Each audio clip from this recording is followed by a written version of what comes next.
Assalamualaikum warahmatullahi wabarakatuh. Bismillahirrahmanirrahim. Alhamdulillahirabbil alamin. Wa nusalli wa nusallimu ala nabiyyina wa rasulina wa imamina Muhammadin wa ala alihi wa sahbihi wa man sara ala tariqihi ila yaumiddin. Subhanaka la ilma lana illa ma 'allamtana innaka antal alimul hakim. Rabbi shrah li sadri wa yassir li amri wahlul 'uqdatam min lisani yafqahu qawli. Amma ba'du, hadirin hadirat jamaah salat zuhur yang dirahmati Allah Subhanahu wa taala. Alhamdulillah, rasa syukur setinggi-tingginya kita aturkan kepada Allah Subhanahu wa taala atas segala limpahan kenikmatan, limpahan hidayah, sehingga dengan segala pemberian dari Allah kita masih mampu melaksanakan perintah Allah salat zuhur dengan berjamaah, kemudian kita lanjutkan dengan majelis ilmu. Semoga dengan keikhlasan niat kita di dalam menjaga keistiqomahan kita di dalam ketaatan dan kebaikan dicatat oleh Allah Subhanahu wa taala sebagai satu amal ibadah yang pastinya menjadi harapan kita semuanya bisa memberatkan timbangan kelak di yaumul qiyamah. Salawat beserta salam tidak lupa kita haturkan kepada baginda Rasulullah sallallahu alaihi wasallam yang sama-sama kita nantikan syafaatnya kelak di yaumul qiyamah. Semoga kita semua yang hadir di dalam masjid ini jadi satu di antara ribuan bahkan jutaan umat Rasulullah sallallahu alaihi wasallam yang nantinya di hari kiamat senantiasa mendapatkan syafaatnya. Amin ya rabbal alamin. Bapak Ibu hadirin hadirat jamaah salat zuhur yang dirahmati Allah Subhanahu wa taala. Kembali kita akan melanjutkan pembacaan kitab Al-Mawa'id lil Imam Al-Ghazali. Kitab yang di dalamnya berisi tentang nasihat-nasihat, petuah-petuah dari Hujjatul Islam Al-Imam Al-Ghazali rahimahullah ta'ala. Di beberapa pertemuan yang lalu sudah kita mulai dengan nasihat yang pertama dan yang kedua tentang khusyuk di dalam beribadah.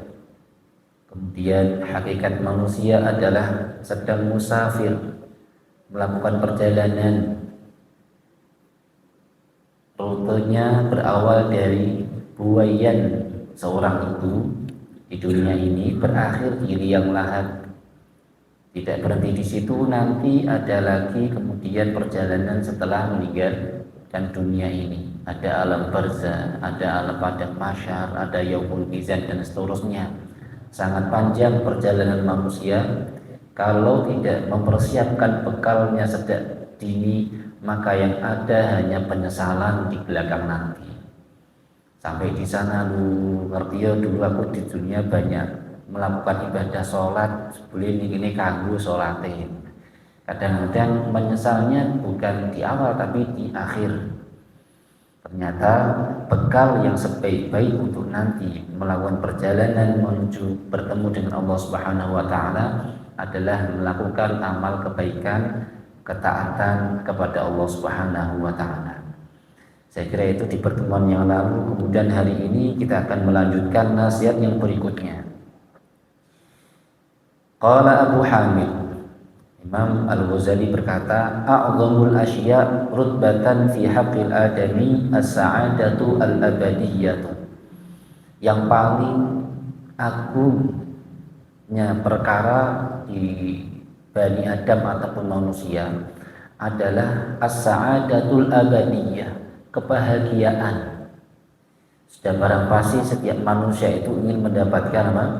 Kebahagiaan, baik di dunia maupun di akhirat, kebaikan di dunia maupun di akhirat. Buktinya ketika kita selesai sholat kan selalu berdoa, Rabbana atina fid dunya hasanah wa fil akhirati hasanah wa qina adzabannar. Ya Allah, berikanlah kami di dunia kebaikan, di akhirat juga kebaikan, dan jauhkanlah kami, selamatkanlah kami dari siksa api neraka. Ini menunjukkan bahwa manusia itu hakikatnya adalah mendambakan kebahagiaan, kebaikan, keselamatan di dunia, lebih-lebih nanti di akhirat nanti. Maka yang paling pokok, hal yang paling urgent di pikiran manusia adalah mendapatkan kebahagiaan di dunia dan akhirat nanti. Wa afdhalul asya' ma huwa wasilatun ilaiha. Dan yang paling penting adalah wasilah atau cara mendapatkan kebahagiaan itu bagaimana? Walan yutawassal ilaiha illa bil ilmi wal amali. Tidak mungkin akan sampai kepada kebahagiaan kecuali dengan ilmu dan amal. Ilmu yang kita miliki ada di dalam benak dan pikiran kita, kemudian kita laksanakan, kita amalkan ilmu itu. Kalau hanya memiliki ilmu tidak diamalkan, tidak bermanfaat, tidak ada gunanya. Atau kebalikannya, beramal tanpa ilmu bahkan ditolak oleh Allah.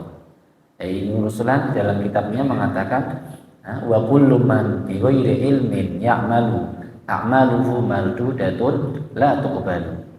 Dan setiap manusia yang tanpa ilmu kok dia beramal, beribadah, apapun ibadahnya itu ya, maka a'maluhu mardudatun la tuqbalu, maka amalnya itu semuanya ditolak oleh Allah, artinya tidak diterima oleh Allah Subhanahu wa taala. Nah, inilah yang kemudian di sini mu'alif menyebutkan walan yatawassal ilaiha illa bil ilmi wal amali. Tidak mungkin kita akan sampai kepada wasilah untuk kebahagiaan itu di dunia dan akhirat kecuali tanpa ilmu dan amal. Dengan ilmu dan amal tentang ilmu itu, maka kita memiliki wasilah untuk menyampaikan kita terhadap kebahagiaan di dunia dan akhirat nanti. Nah, fa aslu sa'adati fid dunya wal akhirah huwa al-ilm. Dan pokoknya, pondasinya, dasarnya kebahagiaan di dunia dan akhirat adalah ilmu. Maka ilmu itu afdhalul a'mal, sebaik-baiknya perbuatan. Maka apapun amal kita, apapun ibadah kita harus kita ilmui. Jangan sampai tidak tahu apa ilmunya. Ya, walaupun ada perbedaan pendapat, itu hal yang sangat wajar sekali. Wong dulu, zaman dulu huruf Arab itu kan tidak ada harokatnya, sehingga bacanya berbeda, hukumnya pula beda pula itu. Kisahnya Abu Bakrah. Suatu saat sahabat Abu Bakrah ini datang ke masjid terlambat, mau jamaah terlambat. Kisah ini ada di dalam kitab namanya Bidayatul Mujtahid wa Nihayatul Muqtasid karyanya Imam Ibnu Rushdi. Di dalam kitab fikih itu disebutkan kisah ini. Sahabat bernama Abu Bakrah itu datang ke masjid mau sholat berjamaah. Ternyata begitu masuk gerbang atau pintu masjid itu, dia mendapati Rasul dan para sahabat sudah rukuk semua di rakaat pertama. Nah, apa yang dilakukan Abu Bakrah karena tidak ingin terlambat? Begitu sampai di pintu masjid, ya, kalau sekarang mungkin seperti di depan itu ya. Begitu sampai di gerbang pintu itu, beliau takbiratul ihram, Allahu Akbar. Niat berjamaah dengan Rasulullah. Kan Rasul sudah rukuk itu posisinya dengan para sahabat. Sahabat Abu Bakrah ini kemudian takbir Allahu Akbar, takbiratul ihram. Setelah takbiratul ihram, dia takbir lagi untuk rukuk. Allahu Akbar, rukuk di depan pintu. Setelah rukuk berjalan mencari soft sholat. Nah, mungkin paling dekat ya ketemu pojok sana misalnya gitu nih. Nah, begitu kurang lebih ada gambaran ya kisah ini. Setelah mendapatkan soft di pojok sana ya, terus menyempurnakan rakaat bersama Rasulullah SAW. Setelah selesai sholat, Rasul menghadap ke para sahabat. Rasul mengatakan, siapa tadi yang sholat rukuk sambil berjalan? Nah, kira-kira kalau kita ditanya gitu, ngaku nopo ngaku? Alah isin ngonek di sini ke sahabat yang lainnya. Kira-kira begitulah. Ini karena didikan Rasulullah, sahabat Abu Bakrah ini jawab, saya ya Rasul. Berani tangsiap, saya ya Rasul, ngacung. Saya yang terlambat ya Rasul, sholat rukuk sambil berjalan. Rasul tersenyum, tidak tertawa ya. Kemudian mengatakan, ya Abu Bakrah, zadakallahu hirsan wala ta'ud baca yang pertama. Yang kedua, zadakallahu hirsan wala ta'du. Cara membacanya dua ini. Tulisannya sama persis, ta, ain, dal. Yang zaman dulu nggak ada harokat. Jangan harokat, titik-titik itu loh nggak ada. Gitu. Hadis itu sampai disahabatkan versinya, terus kemudian ada yang ta'ud, ada yang ta'du, tulisannya podo. Dan begitu. Nah, kalau kita terjemahkan dalam bahasa Indonesia, zadakallahu hirsan wala ta'ud. Semoga engkau ditambahkan rajin oleh Allah, wahai Abu Bakrah, dan jangan kamu ulangi rakaat rukuk sambil berjalan.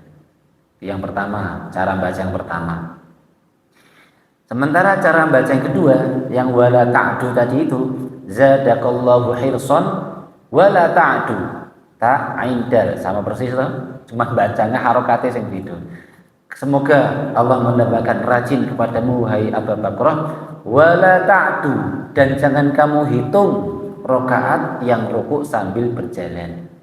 Kira-kira cara baca pertama dengan cara baca yang kedua sama napa mboten hukumnya?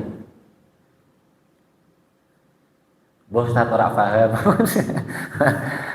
Hukumnya jelas berbeda dalam fikih ini. Nah, nanti kenapa kok saya jelaskan ada kaitannya dengan ilmu. Hukumnya sangat jelas berbeda.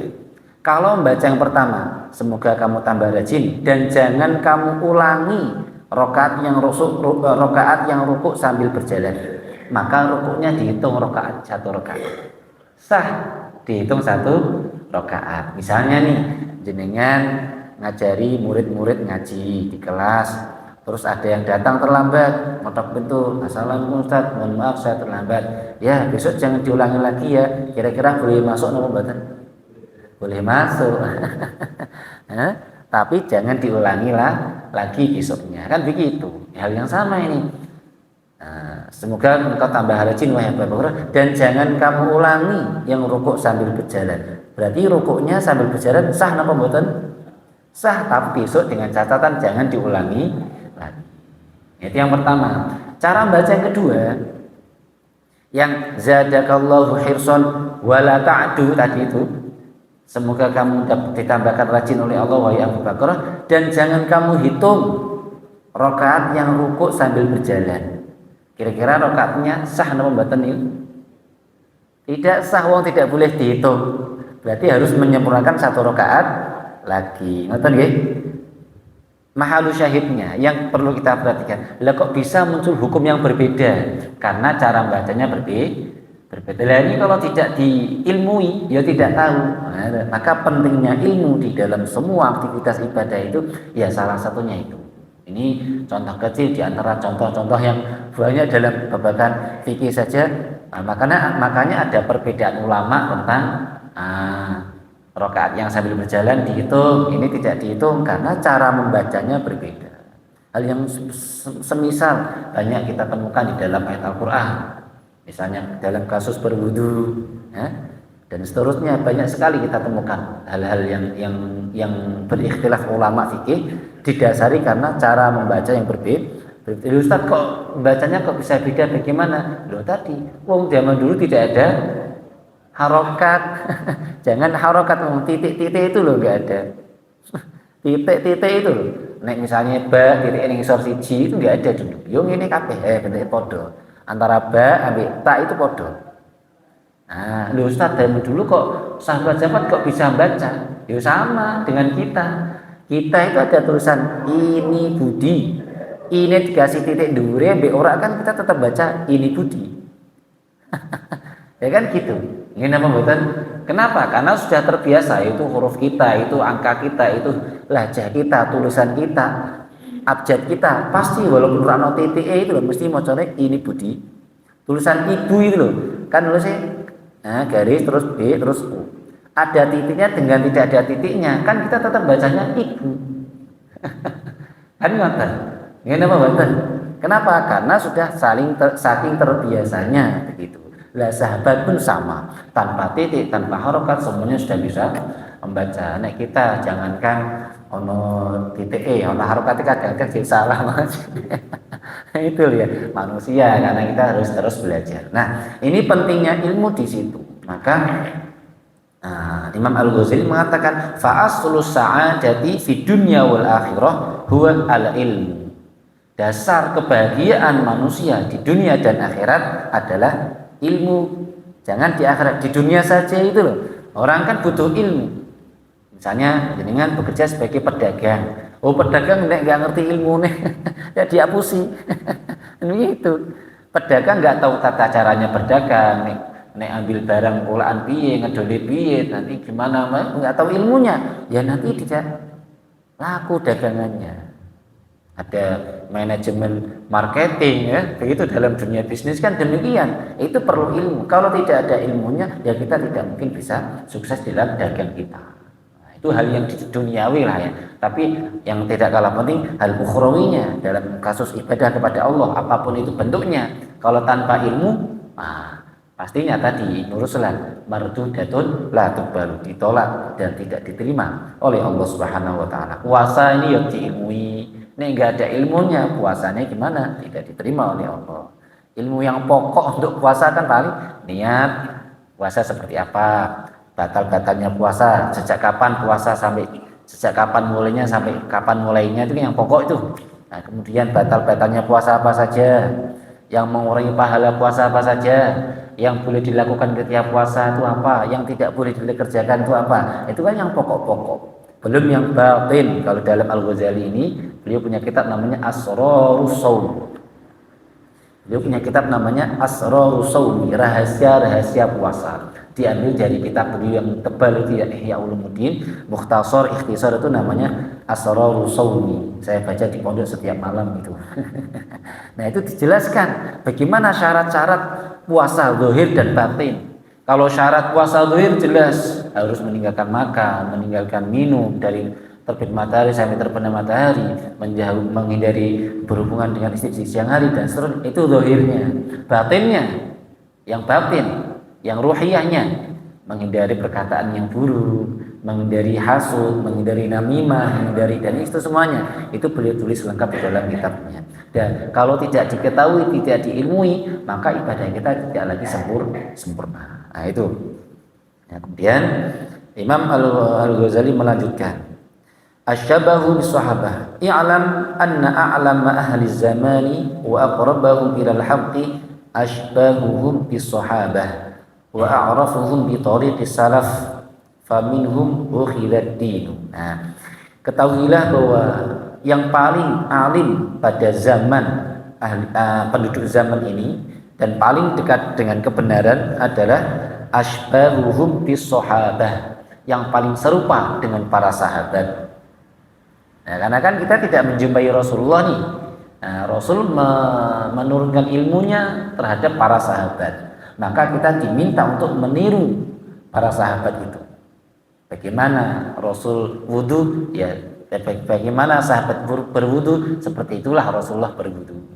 Bagaimana sahabat sholat, seperti itulah Rasulullah sholat. Bagaimana sahabat berpuasa, seperti itulah Rasulullah berpuasa. Ilmunya turun dalam bahasa hadis, sanadnya mutawatir itu ya, kepada Rasulullah. Bagaimana cara takbirnya, Allahu Akbar, tangannya di mana. Walaupun nanti sampai sini di dalam perbandingan mazhab banyak sekali qaul ya, pendapat. Apakah takbirnya itu kalimatnya harus Allahu Akbar atau boleh diganti yang semakna Allahu A'zam. Nah, misalnya. Imam Abu Hanifah memperbolehkan. Jadi kalimat takbir itu boleh diganti dengan yang semakna dengan akbar.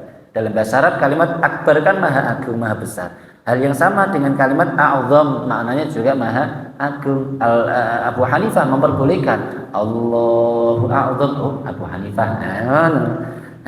Nah, Imam Syafi'i harus, kalau tidak Allahu Akbar, ya Allahul Akbar. Ada alnya. Boleh dua redaksi menurut Imam Syafi'i.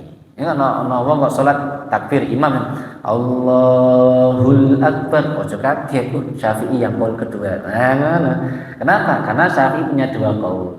Boleh Allahu Akbar, boleh Allahul Akbar. Neng ora oleh terjemahke nggo bahasa Indonesia. Allah Maha Besar. Nah, ora oleh. Nah, apa engkau azan gue bahasa Indonesia mana? Allah Maha Besar, Allah Maha Besar. Nah, tidak boleh. Harus pakai bahasa Arab. Nah, itu. Kemudian asbahuhum bis sahabat, yang paling serupa dengan siapa? Dengan sahabat, karena sahabat langsung melihat Rasulullah. Karena sahabat langsung melihat siapa? Rasulullah. Dia langsung dengan mata telanjang melihat Rasulullah sholat. Bahkan kalau tidak paham lu tanya. Kalau sahabat nggak paham langsung tanya kepada Rasulullah. Istri-istrinya itu kalau mendapati Rasulullah kok berbeda seperti biasa, langsung bertanya. Satu saat Rasul pernah sholat pulang dari masjid subuh. Nah, Rasul bangunnya ghalaba alaihi naum, dalam hadisnya begitu. Ghalaba alaihi naum, beliau Rasul ini kesiangan bangunnya. Sampai masjid langsung sholat subuh jamaah menjadi imam. Begitu pulang dari masjid, tola'ati syamsu, matahari sudah terbit itu ya, mungkin kalau sekarang sudah syuruk atau lebih dari syuruk lah. Rasul sholat 2 rakaat di rumah, dilihat oleh Aisyah. Nah, ini kan Aisyah kan melihat sesuatu yang tidak biasanya nih, ya, langsung bertanya. Biasanya Rasul setelah sholat subuh kan tidak ada sholat sunnah lagi tuh, ya, tidak boleh sholat sunnah setelah subuh kecuali sudah syuruk dan seterusnya. Nggak ada sunnah ba'diyah subuh kan nggak ada, adanya kan qobliyah subuh atau sebelum subuh. Nah, kondisi seperti itu Aisyah melihat itu Rasul kok sholat setelah pulang dari masjid, padahal sudah sudah matahari sudah terbit. Ditanya, ya Rasul, engkau ini sholat apa ya Rasul? Bertanya.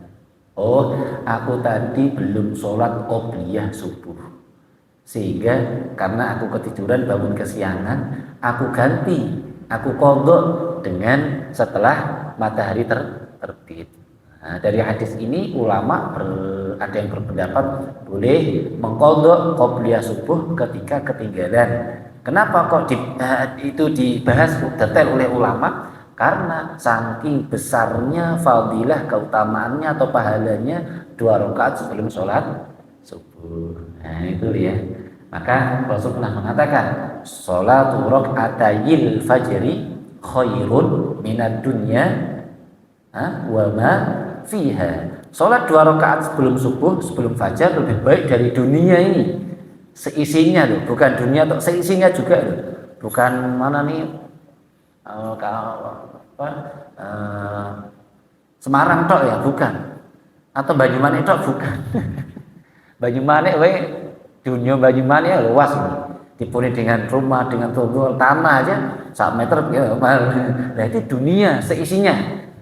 Indonesia, luar negeri, semua dunia seisinya itu tidak bisa membandingi pahala 2 rakaat sebelum sholat subuh. Atas dasar inilah kemudian dibahas detail oleh ulama mengqadha qobliyah sholat subuh yang ditinggalkan karena ketiduran dan seterusnya, kan Rasul menjalankan. Nah ini saking harisnya atau semangatnya para sahabat, diantaranya juga istrinya Rasulullah itu menanyakan ilmu kepada Rasulullah Shallallahu Alaihi Wasallam, karena mereka melihat langsung bagaimana Rasul sholat, bagaimana Rasul bermuamalah.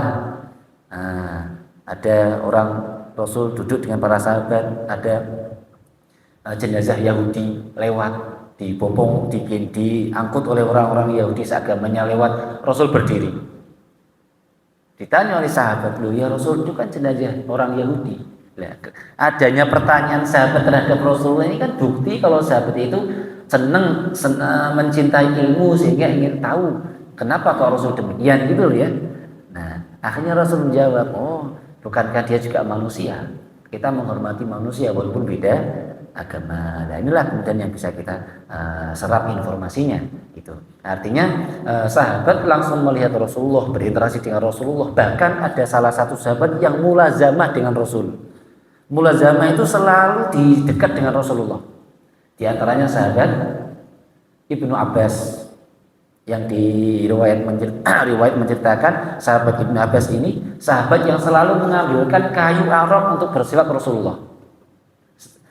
Ketika Rasul ingin bersiwak, sahabat Ibnu Abbas ini mengambil manjat pohon, ngambil untuk bersiwak. Ini ya Rasul bersiwak. Mau bersiwak lagi, ambilkan lagi. Ini ya Rasul.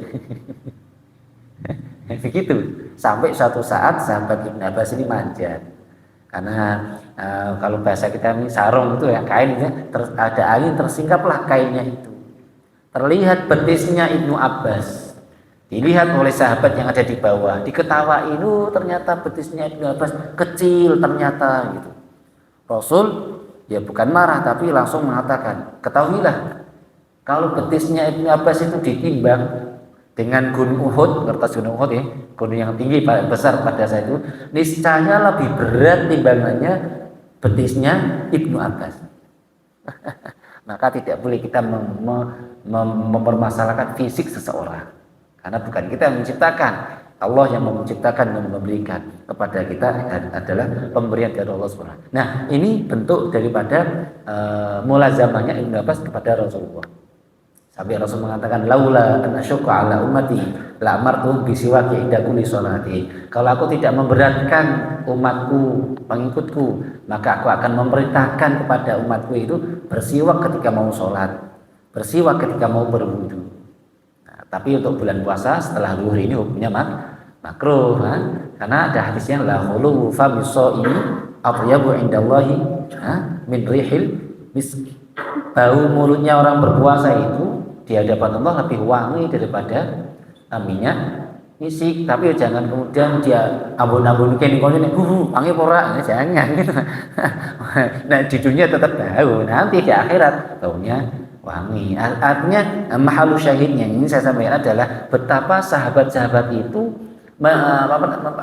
menjaga dan semangat mencari ilmu di hadapan Rasulullah Sallallahu Alaihi Wasallam. Maka Al-Ghazali mengatakan a'laf, mana asbahuhum bi sahabah, yang paling alim, yang paling mendekati kebenaran adalah yang paling bisa serupa meniru dengan para sahabat. Nah, itu.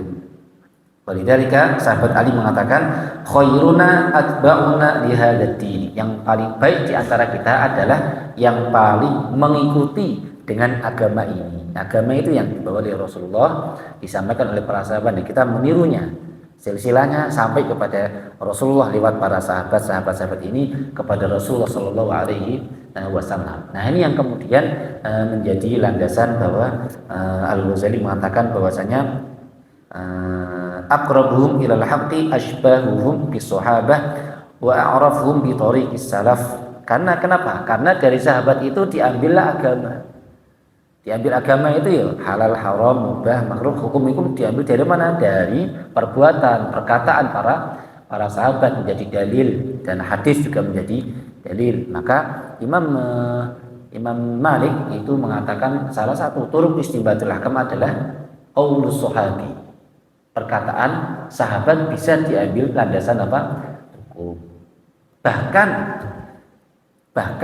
perbuatan a'malu ahli Madinah, perbuatan penduduk Madinah saat itu, sahabat yang tinggal di Madinah bisa dijadikan landasan hukum, landasan istinbatul ahkam, menentukan hukum lewat perbuatannya para sahabat yang ada di Madinah. Kenapa? Karena yang ada di Madinah itu lebih dekat dengan Rasulullah yang ketika di Madinah, sehingga langsung melihat sahabat, langsung melihat Rasulullah. Kemudian apa yang mereka perbuat itu bisa dijadikan dalil atau istinbat ahkam, metode pengambilan sebuah hukum. Nah, ini yang kemudian perlu difahami. Maka kesimpulannya pada hari ini adalah betapa pentingnya ilmu itu dan betapa pentingnya mengamalkan ilmu itu. Jangan hanya punya ilmu saja tanpa diamalkan, maka sia-sia. Sama halnya punya amalan tapi tanpa ilmu. Dan ilmu yang paling mendekati kebenaran yang kita ambil adalah yang sesuai dengan para sahabat, karena sahabat itu adalah melihat, mendengar, bertanya langsung terhadap Rasulullah Shallallahu Alaihi Wasallam. Banyak sekali kisah-kisah seperti itu. Nah, misalnya adzan, zaman dulu zaman Rasul itu adzan ada 2 kali ketika mau subuh. Karena Rasul punya 2 muadzin. Satu Abdullah bin Maktum, yang kedua Bilal bin Rabah. Bilal bin Rabah ini muadzinnya Rasulullah. Bahkan Rasul mengatakan sami'tu na'la sautan na'li Bilal fil jannah. Aku mendengar suara terompahnya Bilal di surga. Terompahnya saja sudah sampai surga, apalagi orangnya. Mosok sandal itu ngomongin yang neraka kan tidak mungkin. Sandalnya saja bisa sampai surga, apalagi orangnya. Itu karena apa? Kan ternyata Bilal ketika ditanya amalannya apa wahai Bilal? Aku tidak pernah mengalami batal wudhu kecuali aku sudah berwudhu lagi dan sholat 2 rakaat. Nek batal wudhu ini langsung wudhu terus sholat 2 rakaat. Itu amalannya Bilal. Sampai Rasul mendengarkan suara terompahnya di surga. Itu muadzinnya Rasulullah. Satu lagi Abdullah bin Maktum, sahabat senior buta rumahnya lumayan jauh dari masjid. Ketika minta izin, ya Rasul, ana rajul a'ma wala ahad yaquduni ilal masjid. Ya Rasul, aku ini orang yang tua, yang buta, dan tidak ada yang menuntunku untuk ke masjid. Bolehkah aku sholat di rumah? Itu ya. Rasul sebelum Maktum pulang mengatakan, atas ma'unida, apakah engkau mendengar azan panggilan? Nah, sami itu fa'ajib, maka datanglah. Itu orang sudah tua, buta, tidak ada yang nuntun ke masjid aja Rasul karena selagi mendengar azan, Rasul masih mewajibkan untuk datang hadir ke masjid. Itu muadzinnya Rasulullah. Rasul mengatakan, kalau masih mendengarkan adzannya Abdullah bin Maktum, maka masih boleh makan. Dalam konteks puasa ini. Tapi kalau sudah mendengarkan adzannya Bilal, berhentilah makan. Lah antara adzannya Abdullah bin Umi Maktum itu dengan adzannya Bilal, selisihnya ini kalau dulu kan nggak ada jamnya. Waktu kira-kira membaca Al-Quran 50 ayat. 50 ayat nek surat ayat pede-pede kan cepet. Nah, itu Al-Baqarah ya standar ayat 50 ayat itu berapa lah kita baca berapa menit? Ya kurang lebih 10 sampai 15 menit. Maka ulama-ulama kemudian menjadikan sebagai persiapan untuk sholat subuh, ada imsak dan seterusnya. Walaupun zaman dulu Rasulullah nggak ada imsak itu. Ya, nah ini ijtihad para ulama-ulama kita dulu karena adanya kan 2 kali.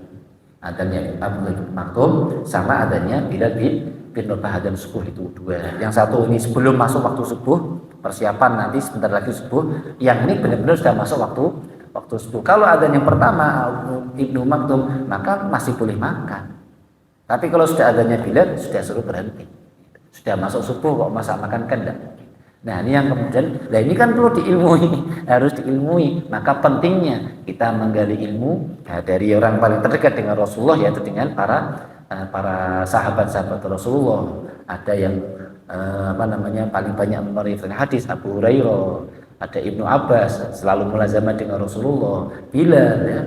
Terus kemudian yang kisahnya itu Bilal menjadi muadzinnya Rasulullah. Terus Rasul ketika sudah meninggal, dia nggak kuat tinggal di Madinah, pergi hijrah keluar dari Madinah. Sampai sana bertahun-tahun bermimpi bertemu dengan Rasulullah. Bermimpi Rasul mengatakan, ya Bilal, limadza la tazuruna fil Madinah? Bilal, kenapa kok tidak mengunjungiku di Madinah? Nah, Rasul bangun menangis. Terus besoknya mimpi lagi, tidur mimpi yang sama. Karena sudah memiliki kedekatan erat dengan Rasulullah. Kalau disebut Bilal ya muadzinnya Rasul kan gitu. Kan gitu. Nah, sampai akhirnya memutuskan untuk mengunjungi Madinah. Sampainya di Madinah bertemu dengan para sahabat Umar mengatakan, ya Bilal arihna fi shalah. Ya Bilal adzin fi shalah. Ya Bilal adzan untuk sholat wahai Bilal. Pengen sudah kangen mendengarkan adzannya siapa? Bilal bin Rabah. Ya kaifa wa'adzin? Bagaimana aku bisa adzan wong Rasul sudah meninggal dunia? Gitu. Karena Bilal ketika Rasul masih hidup, setelah adzan langsung menghampiri Rasulullah.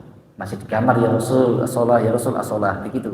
Terus sholat, begitu setiap hari. Karena menjadi muadzinu Rasulullah. Sudah disadarkan dengan Rasulullah. Bertemu dengan cucunya Hasan dan Husain, dipeluk, terus kemudian ya Bilal adzin fi shalah, ya Bilal adzin fi shalah. Adzan untuk sholat wahai Bilal. Dia tidak kuasa untuk menolak. Akhirnya naik ke, kalau sekarang atap tinggi itu ya, adzan. Allahu Akbar, langsung penduduk Madinah itu kaget semuanya. Itu suara siapa? Apakah Rasul dibangkitkan lagi dari alam kubur gitu?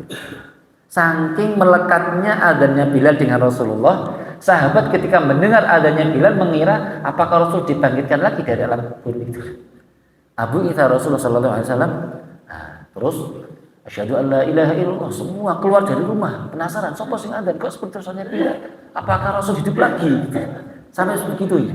Sampai di kalimat asyhadu anna Muhammadan tidak bisa melanjutkan adzannya, terus menangis, terus jatuh tersungkur di tanah. Dilanjutkan dengan sahabat yang lainnya, adzan sampai selesai. Wah, ini saking kedekatannya Bilal dengan Rasulullah. Maka banyak kadang-kadang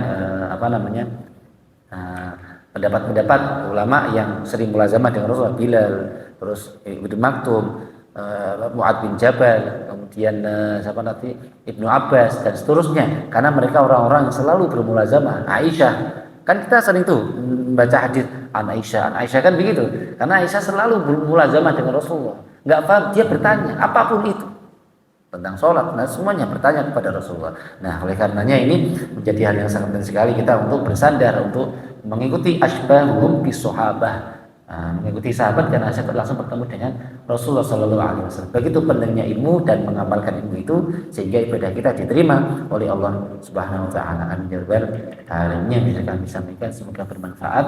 Insya Allah bertemu lagi di pertemuan yang akan datang yang mungkin minggu terakhir. Atau kok cepat ya Ustadz posoni. Nggak kerasa ya, insya Allah. Nah, kita tetap berdoa hari-hari yang ini sudah lebih dari separuh ya kita berpuasa. Semoga di sisa hari Ramadan ini tambah semangat kita untuk menjalankan ibadah, baik membaca Al-Qur'annya ataupun tilawahnya ataupun qiyamul lailnya ataupun nanti di 10 tahun ada itikaf diisi dengan sholat tasbih dan lain sebagainya. Insya Allah dalam rangka menambah kualitas dan kuantitas ibadah kita di Ramadan tahun ini menjadi hamba yang mendapatkan gelar al-muttaqin di akhir nanti. Ini yang bisa kami sampaikan. Kita tutup bersama-sama dengan doa kafaratul majlis. Subhanakallahumma bihamdika asyhadu an la ilaha illa anta astaghfiruka wa atubu ilaik. Assalamualaikum warahmatullahi wabarakatuh.